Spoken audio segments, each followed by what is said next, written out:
সৌদাগরি জাহাজ ডুবে সাদ্দাতের মা মারা গেছে। আর সাদ্দাত তক্তার মাধ্যমে একটি পাহাড়ের দিকে আল্লাহ পাক রব্বুল আলামিন তাকে নিয়ে আসছে।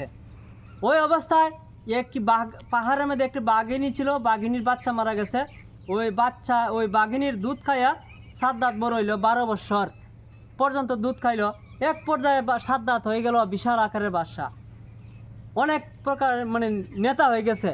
সে হঠাৎ দাবি করছে সে মানে একটা জান্নাত বানাইছে। সাদ্দাতের জান্নাতের এরিয়াটা ছিল 8.5 মাইল লম্বা। সাদ্দাতে যখন জান্নাতটা বানানোর পরে এই জান্নাতে 40,000 কামরা দেয়া কাজ করাইছে। আর 12,000 কামরা বানাইছে, মানে রুম বানাইছে। 12,000 কামরার ভিতরে এই এলাকার সুন্দরী যুবতী মেয়েদেরকে ধরে ধরে আইনা হুর বানাইছে। কত বড় শয়তান। তারপরে যেদিন উদ্বোধন করবে সাদ্দাত, ওই দিন আল্লাহ পাক রব্বুল আলামিন আজরাইলকে পাঠিয়ে দিলেন যে আজরাইল, ওই সাদ্দাতকে আর তার জান্নাত উদ্বোধন করার সুযোগ দেওয়া হবে না। আজরাইল কী করছে, চিরাফারা ফকির বেশে সাদ্দাতের গোড়ার সামনে সিনার সাথে সিনা লাগায় হালকা একটা ধাক্কা দিছে।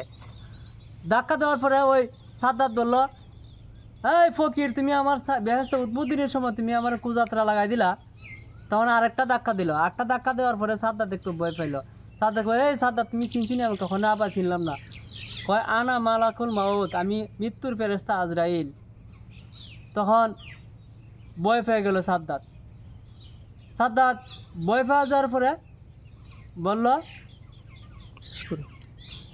আল্লাহ তাকে আর মানে আল্লাহর কাছ থেকে একটা সুযোগ নিল, হ্যাঁ, কিন্তু তাকে আর সেই সুযোগটা দেওয়া হলো না।